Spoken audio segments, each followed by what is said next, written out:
विद्यार्थियों, online class में आपका पुनः स्वागत है। ये क्लास आपकी बीएससी पार्ट 2 पेपर 3 इलेक्ट्रॉनिक्स लिखा नहीं है इसमें, ठीक है। का लेक्चर नंबर 69। चलिए वीडियो स्टार्ट करते हैं। इसमें हम पढ़ रहे थे आपका बोल्टन त्रिगुणक, ठीक है।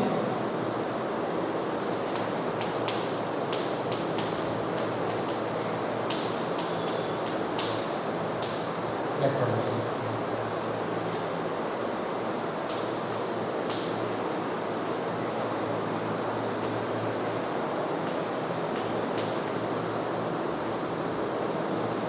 बोल्टन त्रिगुणक, इसमें संरचना डायग्राम हमने बना लिया था और इसकी संरचना भी हमने बना ली थी और इसकी जो है क्रियाविधि आदि में क्रियाविधि कर ली थी लगभग इसकी धनात्मक अर्धचक्र की। अब जो स्टार्ट करने जा रहे हैं वो है ऋणात्मक अर्धचक्र की, ठीक है। ऋणात्मक अर्धचक्र के दौरान क्या होगा, जो डायोड D1 और डायोड जो D3 है वो तो रिवर्स वाइज में चले जाएंगे और डायोड जो D2 होता है वो फॉरवर्ड वाइज में रहता है, ठीक है। वो हम इसमें लिख रहे हैं, देखिए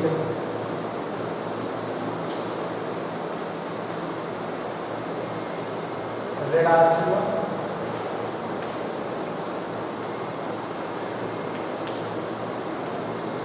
अर्धचक्र के दौरान डायोड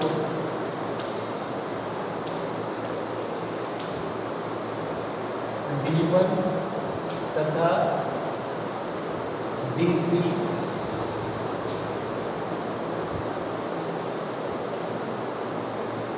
उपकरण अभिव्यक्ति में तथा डायोड D2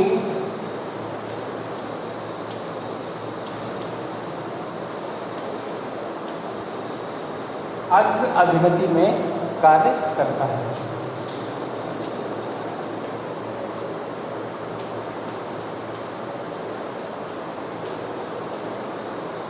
अग्र अभिनति में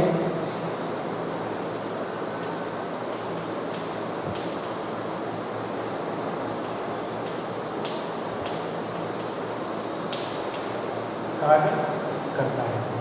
D2 जब अग्रणी में कार्य करेगा तो इस स्थिति में क्या होता है कि डायोड D2 के द्वारा जो संधारित्र C2 है वो भी दो निवेशी वोल्टा के शिखर मान EM के दुगने मान के बराबर आवेशित हो जाता है, ठीक है। लेकिन कार्य करता है इस स्थिति में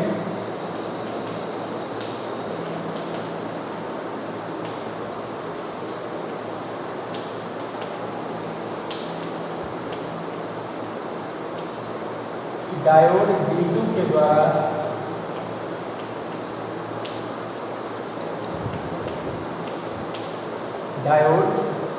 के द्वारा संधारित्र C2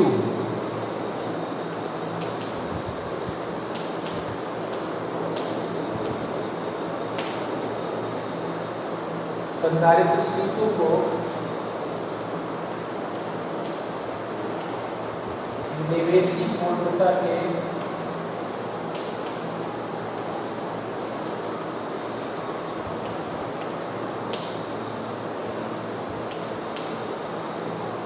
निवेशी पूर्णता के शिखर मान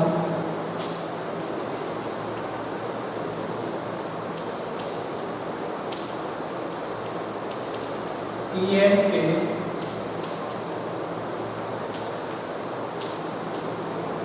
दुगने मान तक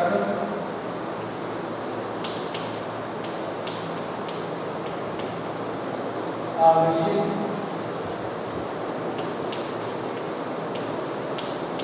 कर दिया जाता है।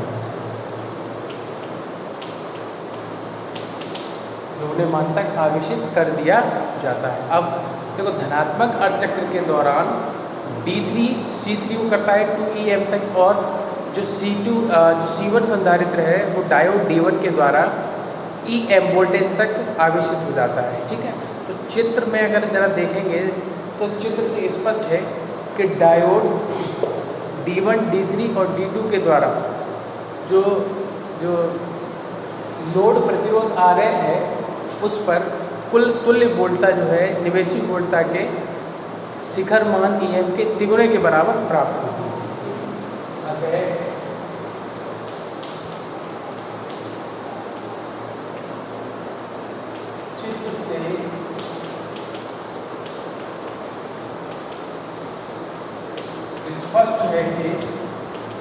चित्र से स्पष्ट है कि लोड प्रतिरोध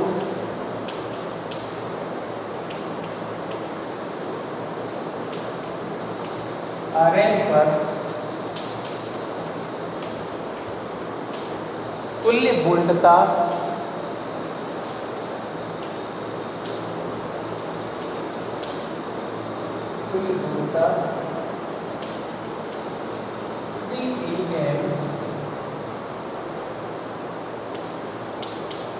निर्गत के रूप में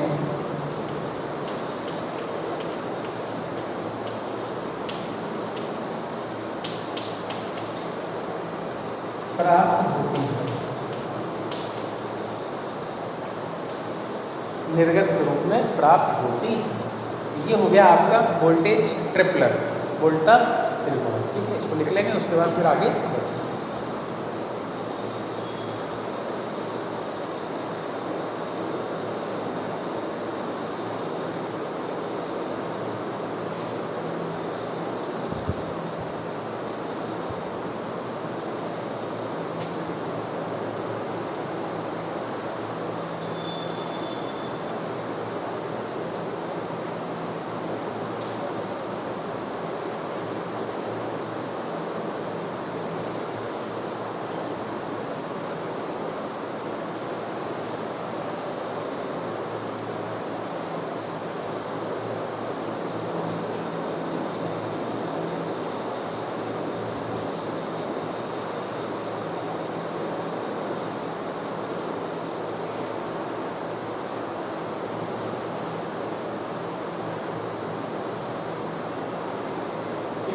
नेक्स्ट है वो आपका वोल्टता चतुर्गुणक। ठीक है, वोल्टेज क्वाड्रुप्ल।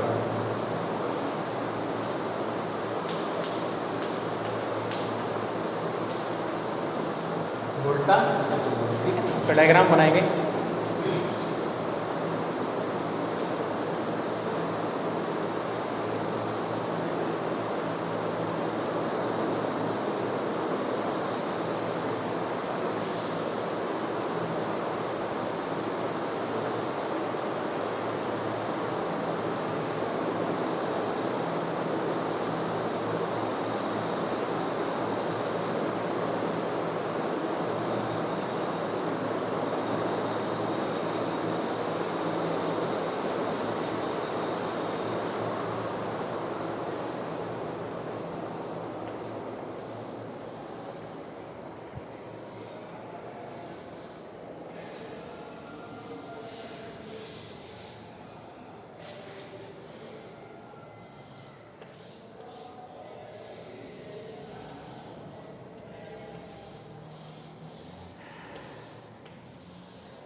ठीक है, 1 2 3 और ये 4, 4 वो संधारित्र नहीं है, इस पर थोड़ा ध्यान रखना है।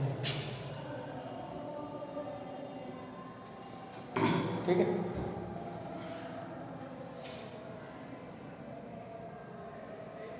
एक डायोड और लगना चाहिए अभी।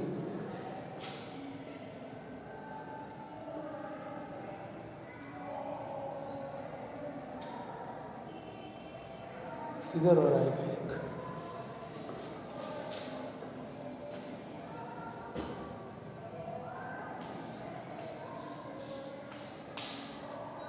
इस टाइप से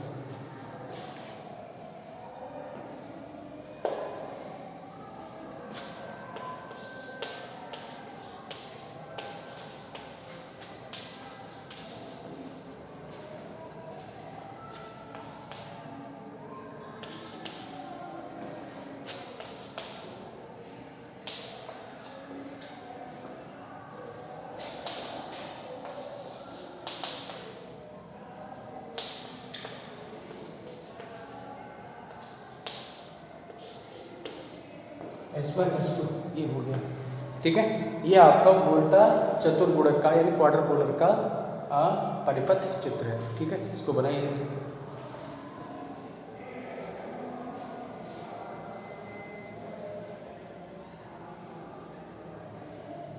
अभी थोड़ा सा और रह गया, एक काम थोड़ा सा हमको करना पड़ेगा, चित्र भी थोड़ा सा रह गया, लोड प्रतिरोध नहीं लगा ना, ऊपर हटाना पड़ेगा इसको।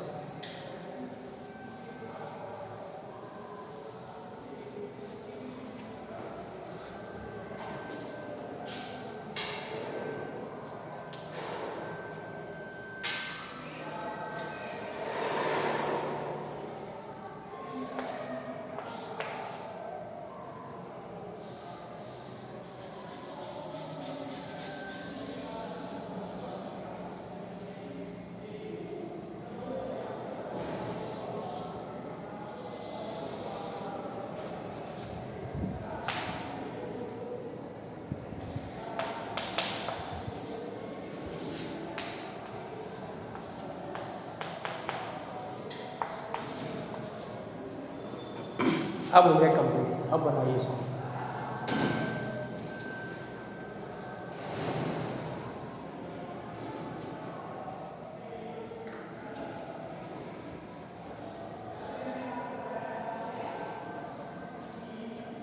बनाओ देखो।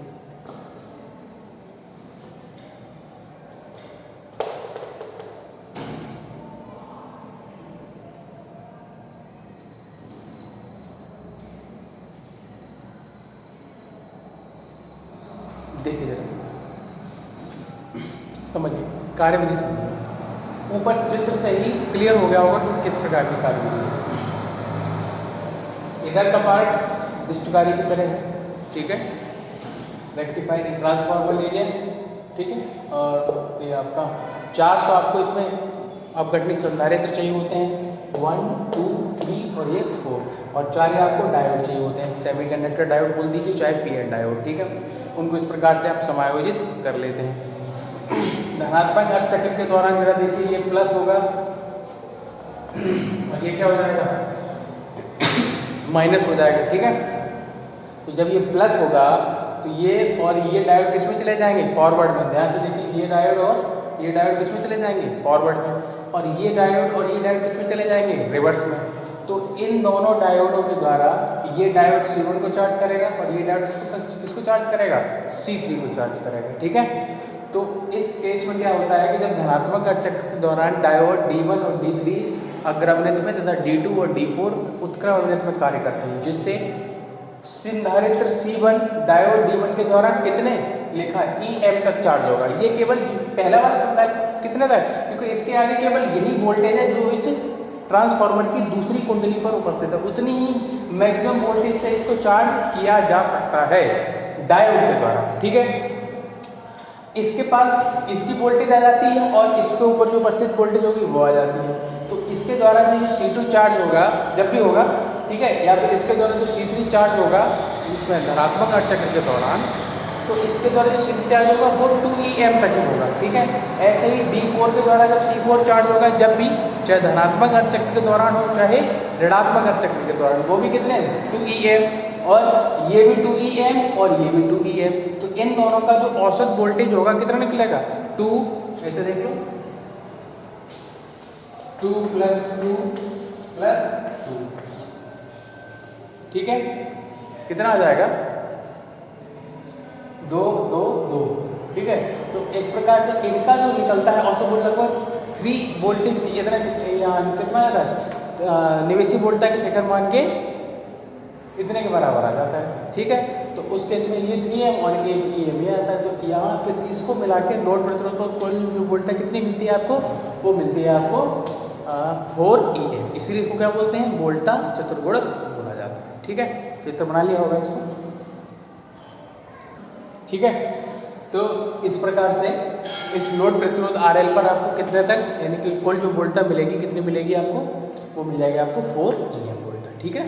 ये सारी चीज़, और इसकी बुक्स वगैरह पढ़ेंगे तो और अच्छे से क्लियर हो जाएगा। बुक्स वगैरह इसकी पढ़ते रहना इलेक्ट्रॉनिक्स की, क्योंकि सर्किट डायग्राम जो है उस चीज़ें और अच्छे से क्लियर हो जाएंगे, ठीक है। अब मैं इसको हटा दे रहा हूँ, उसके बाद इसकी संरचना वगैरह क्लियर हो जाएगी।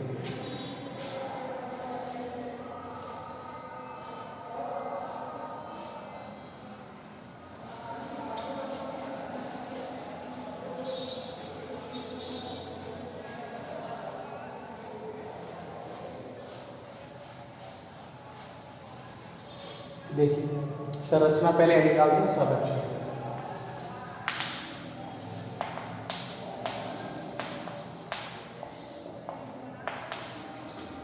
वोल्टा चतुर्भुज के निर्माण के लिए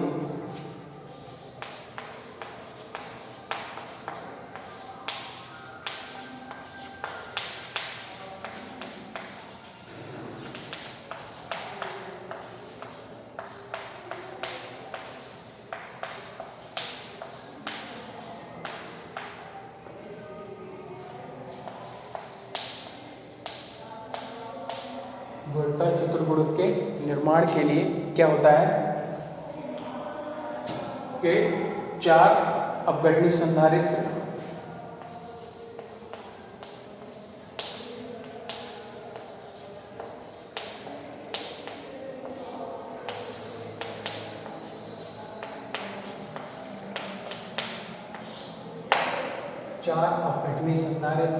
तथा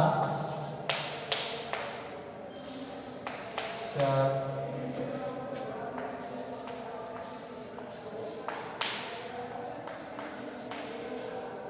अर्धचालक डायोड के साथ साथ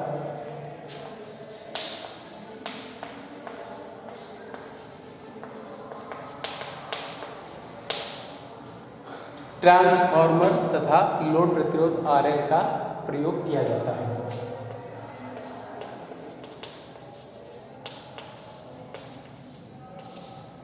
ट्रांसफार्मर तथा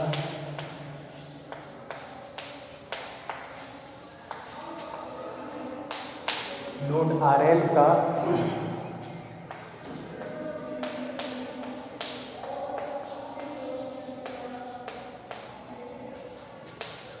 प्रयोग किया जाता है। इन अवयवों को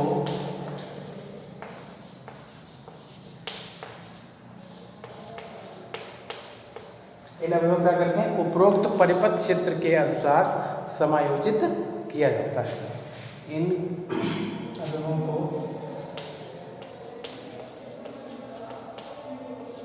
उपरोक्त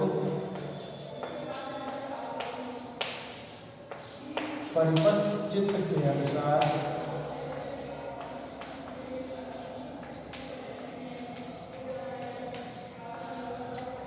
इन अवयवों को उपरोक्त परिपथ चित्र के अनुसार संयोजित किया जाता है।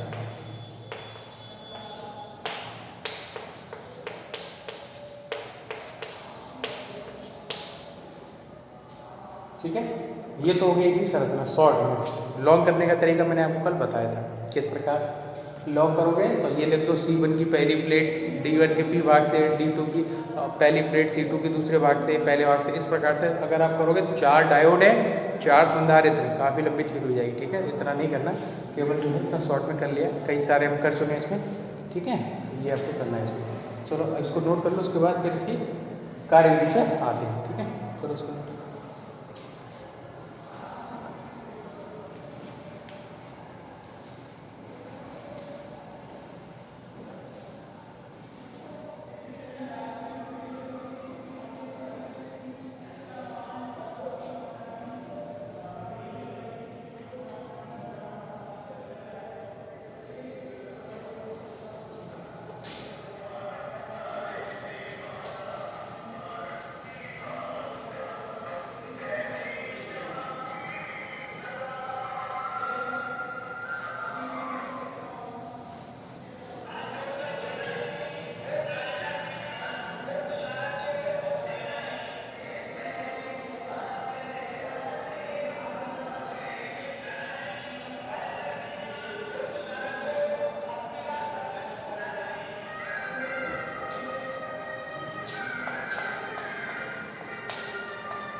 क्या क्रियाविधि होगी इसकी, धनात्मक अर्धचक्र के दौरान, वही लिखना लिखिए।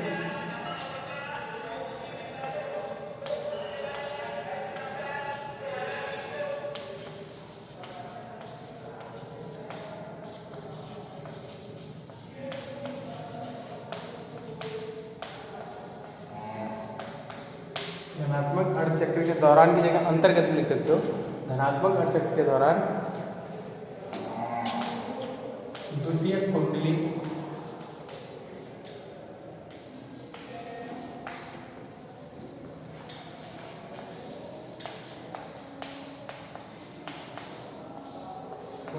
के सिरे S1 व S2 क्रमशः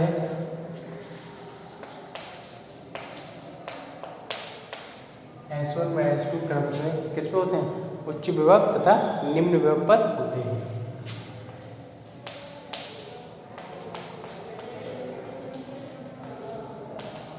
उच्च विभव तथा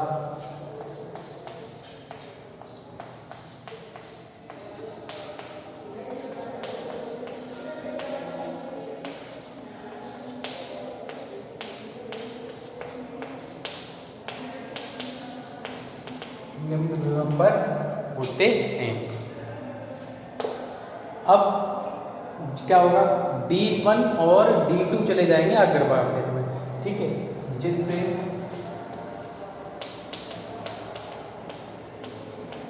डायोड D1 व D3, डायोड D1 व D3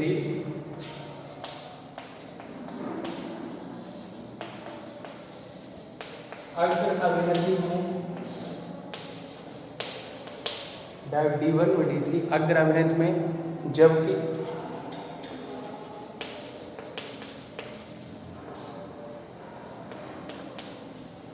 D2 व D4 उत्क्रम अभिनति में कार्य करते हैं। ठीक है,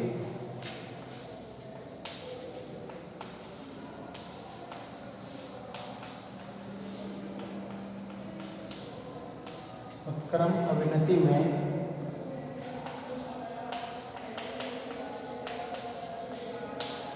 कार्य करते हैं।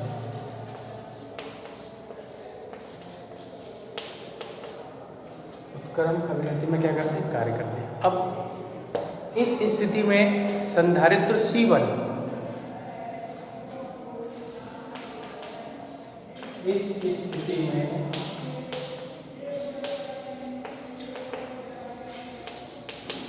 संधारित्र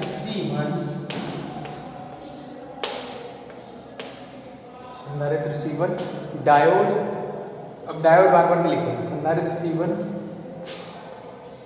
D1 के द्वारा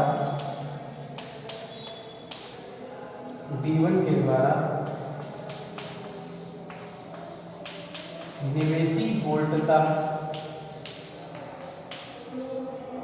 वोल्टता के शिखर मान, निवेशी वोल्टता के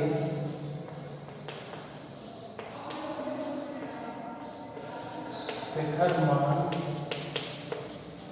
EN तक आवेशित हो जाता है।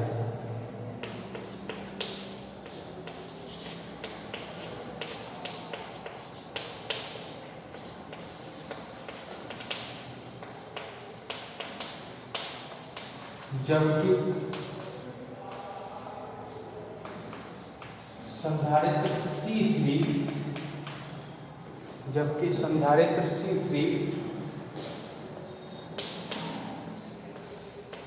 D3 के द्वारा, जबकि संधारित्र C3 D3 के द्वारा कितने वोल्ट तक? 2EN, पता है आपको, वर्किंग में हमने समझा दिया है। ठीक है, D3 के द्वारा निवेशी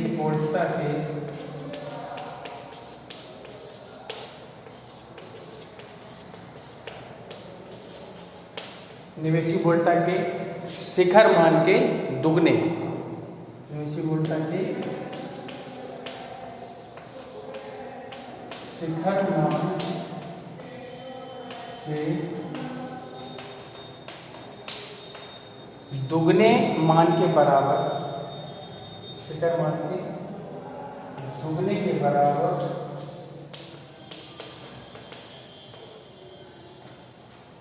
आवेशित हो जाता है।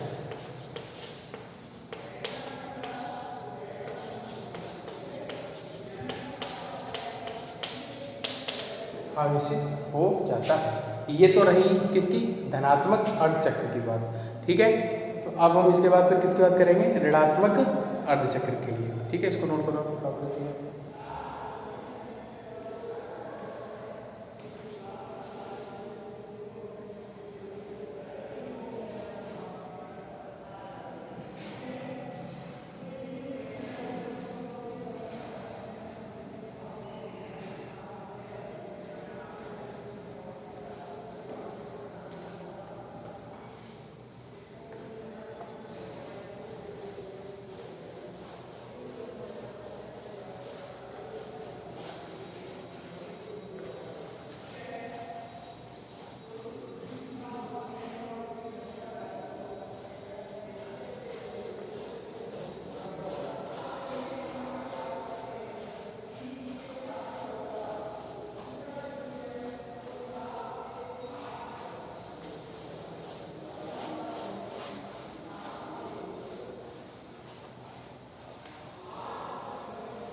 अब देखो इस पर क्या करना है। ऋणात्मक अर्धचक्र के दौरान D1 और D3 चले जाएंगे रिवर्स में, और D2 और D4 चले जाएंगे फॉरवर्ड में, ठीक है।